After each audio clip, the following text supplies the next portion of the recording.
అందరికీ నమస్కారం అండి. ఈరోజు ఇంకో మంచి కథ తెలుసుకుందామా? జాస్తి రమాదేవి గారు రచించిన 'బంధం' అనే కథను విందామా? ప్రియమైన తమ్ముడు చంద్రానికి అన్నయ్య సూర్యం దీవించి వ్రాలినది. ఇక్కడంతా క్షేమం.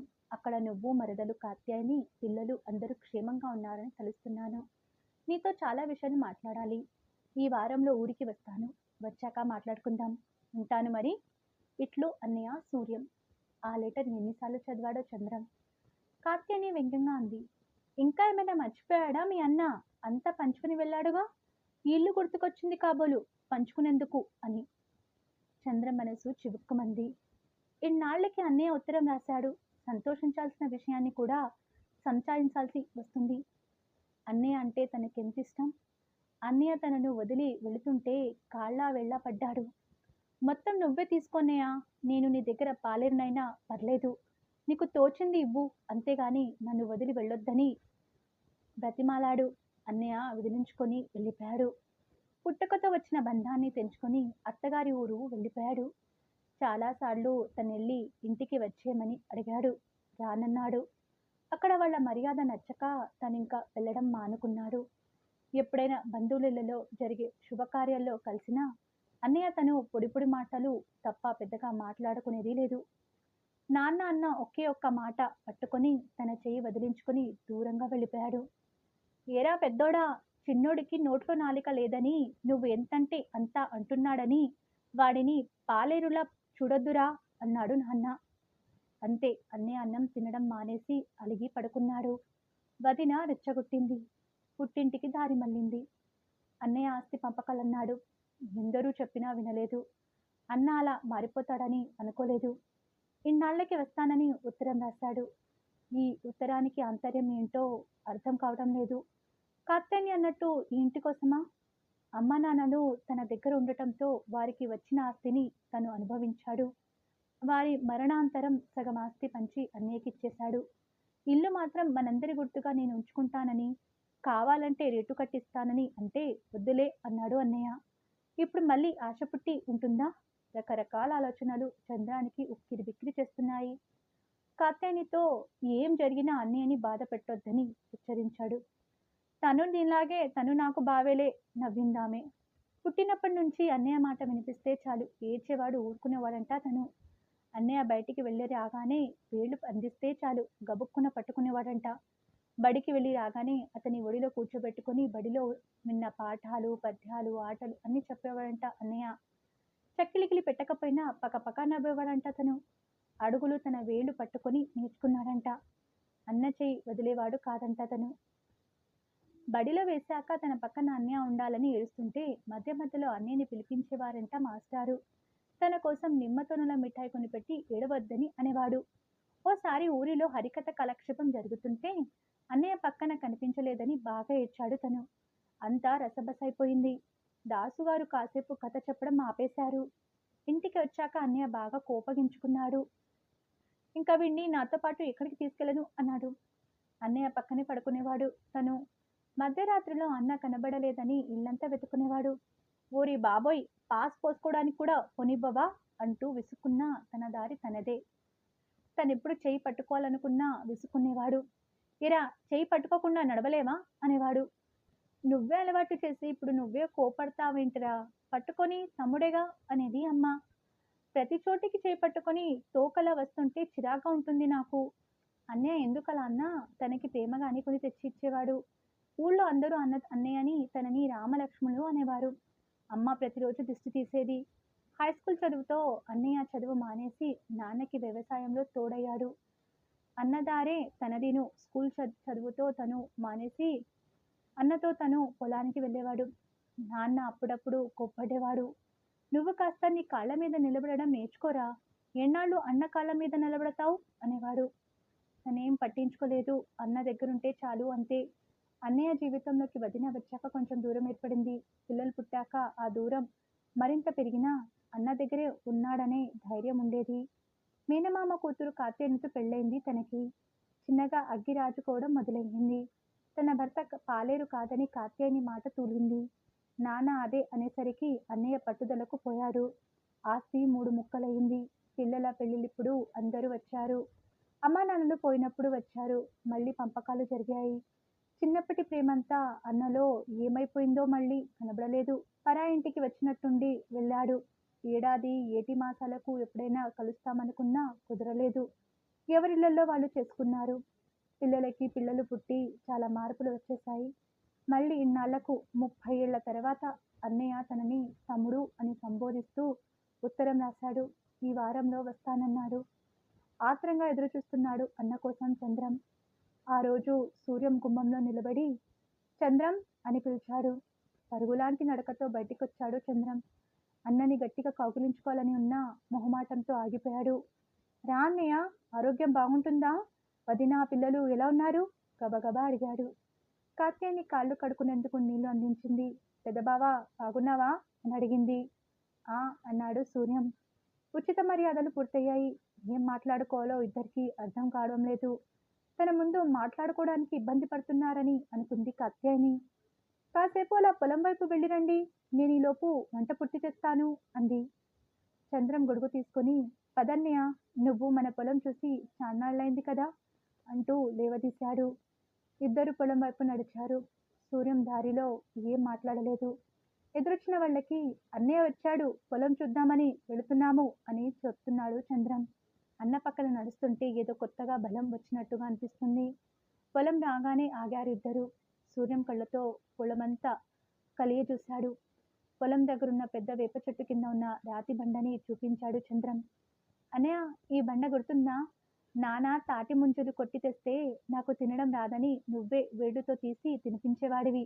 ఇక్కడే చాలాసార్లు నాన్న కూర్చునేవాడు.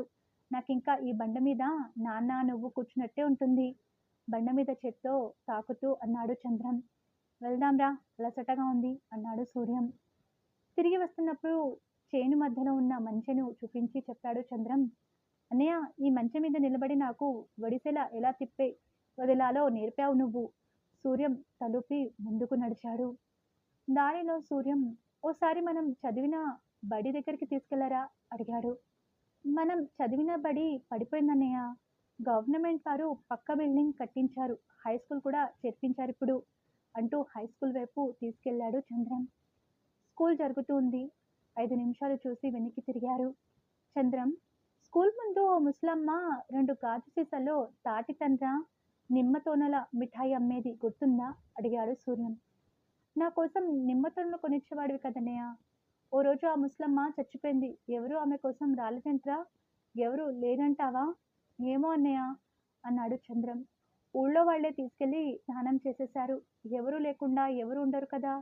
ఆవిడే తన వాళ్ళని వదిలేసి ఉంటుందంటావా? ఎన్నో జ్ఞాపకాలను వదిలేసి అన్నయ్య ఆ ముసలమ్మ గురించి అన్న ఎందుకు మాట్లాడుతున్నాడో చిత్రంగా అనిపించింది. పనిలో పని రామాలయానికి కూడా వెళ్దాం రా సూర్యం అడిగాడు. అన్నని అనుసరించాడు చంద్రం. ఎవరో అర్చన చేయించుకుంటున్నారు. పూజారి పలకరింపుగా నవ్వాడు. అన్నయ్య పేరున అర్చన చేయండి అంటున్న చంద్రాన్ని వారించాడు సూర్యం. రేపు వద్దాంలే పదా అంటూ హారతి తీసుకుని పళ్ళెంలో 10 రూపాయల నోటు వేశాడు సూర్యం. అక్కడున్న మండపం దగ్గర కాసేపు నిలబడ్డాడు. ఇక్కడే కదనా హరికథలు, పురాణ కాలక్షేపాలు జరిగేవి. అర్థం కాకపోయినా అర్ధరాత్రి వరకు దుప్పట్లు కప్పుకొని కూర్చునేవాళ్ళం అన్నాడు సూర్యం. ఇక్కడే నువ్వు కనబడలేదని గుక్కపట్టి ఏడిచానన్నయ్య అని అన్నయ్యకి గుర్తు చేయాలని ఉన్నా మళ్ళీ అన్నయ్య ఏమంటాడోనని ఊరుకున్నాడు చంద్రం. ఇద్దరు ఇల్లు చేరారు. కాత్యాయని బావగారికి ఇష్టమైన గుత్తి వంకాయ కూర చేసి, పప్పుచారు చేసి వడియాలు వేయించింది. గడ్డ పెరుగు ముందు నెయ్యి. వడ్డించబోతుంటే నాకు మజ్జిగన్నం చాలా, అన్నివన్నీ తింటే అరగవు, ప్రయాణం కదా అంటూ మజ్జిగన్నం తిన్నాడు సూర్యం. కాత్యాయని ఏదో అనబోయింది, కానీ భర్త వైపు చూసి ఆగిపోయింది. ఇద్దరు భోజనాలు ముగించారు. అవసరాలో మంచం ఉంటే నడుం వాల్చాడు సూర్యం. టేబుల్ ఫ్యాన్ పెట్టి కాస్త దూరంగా తను మంచం వేసుకున్నాడు చంద్రం. ఇలా వచ్చి కాసేపు కూర్చో చంద్రం అన్నాడు సూర్యం. దేవుడు వరమిచ్చినట్టు గబుక్కున్న అన్న పక్కలో కూర్చున్నాడు చంద్రం. అలసటగా కళ్ళు మూసుకున్నాడు సూర్యం. చంద్రం ఆలోచిస్తున్నాడు. అన్నయ్య ఏదో మాట్లాడాలనుకొని మాట్లాడలేకపోతున్నాడా? పోనీ తని అడగాలంటే అన్నయ్య ఏం బాధపడతాడో, ఏం వినాల్సి వస్తుందో అనే భయం ఓ పక్క. కాసేపటికి సన్నగా గురక వినిపించింది. సూర్యం నిద్రపోయాడు. చంద్రం అన్నని చూస్తూ కూర్చున్నాడు. ఎన్నాళ్ళైపోయింది ఇలా అన్నని దగ్గరగా కూర్చుని చూసి. బంధువుల పెళ్ళిళ్ళప్పుడు తను బయలుదేరుతుంటే కాత్యాయని వారించేది. ఓపిక లేనప్పుడు ఎందుకు వెళ్ళడం? పిల్లల్ని వెళ్ళమని చెప్పొచ్చుగా అని. తను తనే బయలుదేరడానికి కారణం అన్నయ్య వస్తే కనిపిస్తాడని. అన్నయ్యకి బదులు అన్నయ్య కొడుకులు రమణ, రాఘవ కనిపిస్తే ఎంత నిరాశగా ఉండేదో. అన్నయ్య ఎలా ఉన్నాడ్రా అని అడిగితే బాగానే ఉన్నాడు బాబాయ్ అంటారు. రాకపోకలు లేని బంధం. మాటలు పొసగవు, పొగడవు. చూడాలని ఉన్నా ఏమంటాడోనని భయం. కాలం దొర్లిపోయింది. సూర్యం మెలకువ వచ్చినట్టుగా కదిలాడు. చంద్రం లేచి నిలుచున్నాడు. కాత్యాయని లోపల ఏదో తయారు చేస్తుంది. పొద్దున ఎవరో జున్నుపాలు తెచ్చిస్తే బండి ఉంచింది. చల్లారితే బాగుంటుందని. సూర్యం లేచి ముఖం కడుక్కున్నాడు. కాత్యాయని గారెలు, అన్నం పచ్చడి, జున్ను తెచ్చి బావగారి ముందు పెట్టింది. కాస్త కాఫీ ఇవ్వు కాత్యాయని అన్నాడు సూర్యం. కోపంగా అవన్నీ పట్టుకెళ్లి వంటగది గట్టు మీద పడేసింది. వయసు మీద పడుతుందని అన్నయ్య భయపడుతున్నట్టున్నాడు. భార్యకి సర్ది చెప్పాడు చంద్రం. కాఫీ తాగి చొక్క వేసుకొని ఇంక నేను బయలుదేరుతానురా అన్నాడు సూర్యం. చంద్రం తెల్లబోయాడు. 2 రోజులు ఉండొచ్చు కదన్నయ్య అని ప్రాధేయపడ్డాడు. లేదురా, నాకు చాలా పనులున్నాయి అన్నాడు. పనులు పిల్లలు చూసుకుంటారులే అన్నయ్య, మన పనులు మనమే చేసుకోవాలి. అక్కడి వరకు వస్తావా అన్నాడు సూర్యం. అన్న వెంట నడిచాడు చంద్రం. ఇద్దరు భారంగా నడుస్తున్నారు. దారిలో ఎవరెవరో అన్నదమ్ముల్ని పలకరించారు. బస్ ఇంకా రాలేదు. ధైర్యం చేసి చెట్టుకున్న అన్న చేయి పట్టుకున్నాడు చంద్రం. సూర్యం మాట్లాడలేదు. తమ్ముడు వైపు చూశాడు. తన చేతిలో ఉన్న తమ్ముడు చేతిని చూశాడు. అంతలో బస్ వచ్చి ఆగింది. తమ్ముడు చేతిని చిన్నగా వదిలించుకొని బస్ ఎక్కి సీట్లో కూర్చున్నాడు సూర్యం. మళ్ళీ దూరం అయిపోతున్న అన్నాని చూస్తూ చెయ్యువ్వాడు చంద్రం. సూర్యం తమ్ముడిని చూశాడు. జాగ్రత్తగా వెళ్ళు అన్నాడు. బస్సు దుమ్ము రేపుకుంటూ వెళ్ళిపోయింది. అసలు అన్నయ్య ఎందుకు వచ్చినట్టు అన్నది ప్రశ్నగా మిగిలింది చంద్రానికి. అన్న ఫోన్ చేస్తాడని, మళ్ళీ ఉత్తరం రాస్తాడని చాలా రోజులు ఎదురు చూశాడు చంద్రం.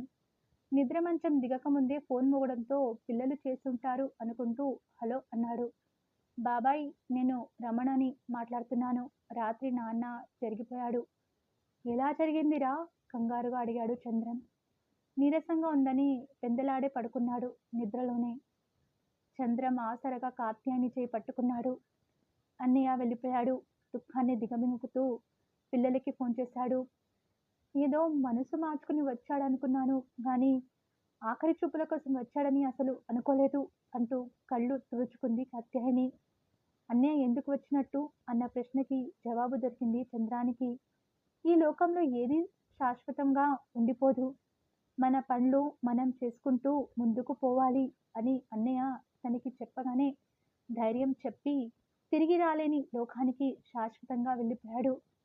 ఆఖరిసారి అన్నతో కలిసి శ్మశానం వరకు తోడుగా వెళ్ళాలని భార్యని తీసుకుని బయలుదేరాడు చంద్రం. సూర్యుడు ఎప్పటిలాగే మేఘాలపై పెత్తనం చెలాయిస్తూ ఉదయించడానికి రెడీ అయిపోయాడు.